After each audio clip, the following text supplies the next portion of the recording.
Attention mga senior citizen, alam nyo ba na sa Pasig ay po pwede kayong mag-apply ng local pension kahit meron kayong SSS?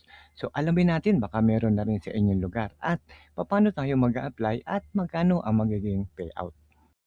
Para po sa mga di pa nakakaalam ng tungkol sa mga senior pensions, linawin lang po muna natin ang mga klase ng social pensions. Marami pa rin po kasi sa atin na nalilito pagdating sa usapan na ito. Una ay ang DSWD Social Pension. 60 years old, kailangan indigent, walang income at walang SSS. DSWD po ang nagpapasweldo sa mga senior pensioners. So number 2, ang NCSC Universal Social Pension. Kailangan 60 years old kahit may SSS. Dito kasali po lahat may SS man o wala. Pero sa kasalukuyan ay for approval pa po at hindi pa po ganap na batas.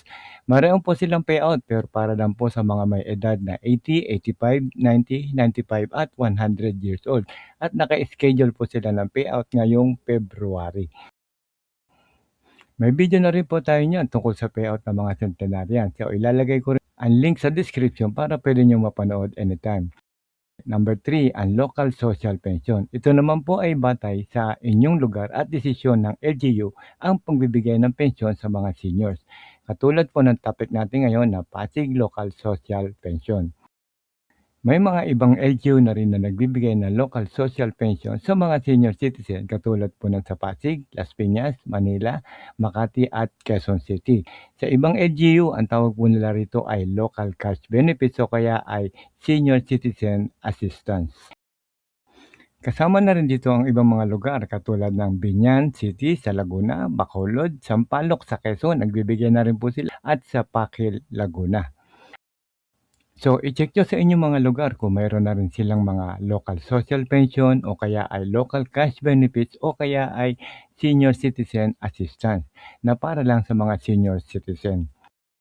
Important note po, marami pang ibang mga LGU ang nagbibigay ng local aid o pensyon para sa senior citizen, lalo na sa mga probinsya at mga lungsod na may sapat na budget. Pero iba-iba ang benefit at criteria. Depende yan sa ordinansa ng lugar at sa availability po ng pondo ng syudad. So ano mga requirements sa Pasig Local Senior Pension? Una ay register dapat o residente ng Pasig, dapat 65 years old or older, considered na indigent at walang regular o financial support at limited income. At pwedeng may SSS basta mababa sa 4,000 pesos. Yan, kung mapapansin nyo po yung may araw na pula, Ordinance number 17, Series of 2025, bago lang po yan. An ordinance expanding the Pasig City local pension for senior citizens. At ito po ang nilalaman nito, yung din po may araw na pula. This also includes the senior citizen without pension and those receiving monthly pension. Ito, take note from the Social Security System in the amount of 4,000 pesos. So malino po tayo dyan na kahit may SSS ka man, basta hindi lalampas sa 4,000, kasali ka po dito. So, paano tayo mag-a-apply sa local social pension? Una, pwede ka mag-apply sa barangay, sa inyong mga barangay o sa OSCA o sa Office of the Senior Citizen Affairs. Humingi lang po na application form para sa local social pension. So ano ang mga requirements? Accomplish application form, photocopy ng Senior Citizens ID, front and back, photocopy din ng Senior Benefit Card, yung pong blue card na mga tiga-Pasig, o kaya ay Barangay Indigency Certificate.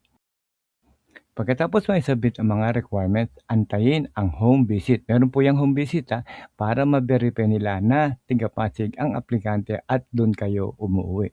So wala pong schedule yan ang home visit at anytime po pwede po sila kayong puntahan. So magkano naman ang pensyon na matatanggap ng senior citizen? Ang payout ay kadalasan quarterly. So yan po ay 500 pesos per month at 1,500 per quarter.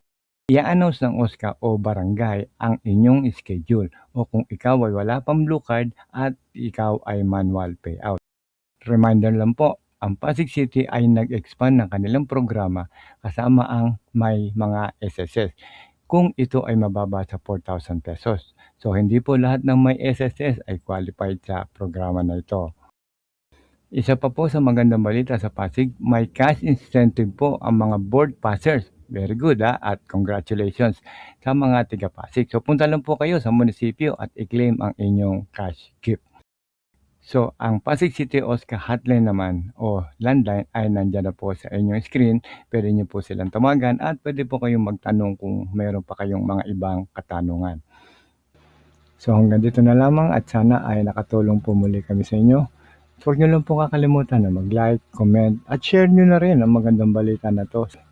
At maraming salamat po at huwag niyo lang kalimutan mag-subscribe sa ating channel.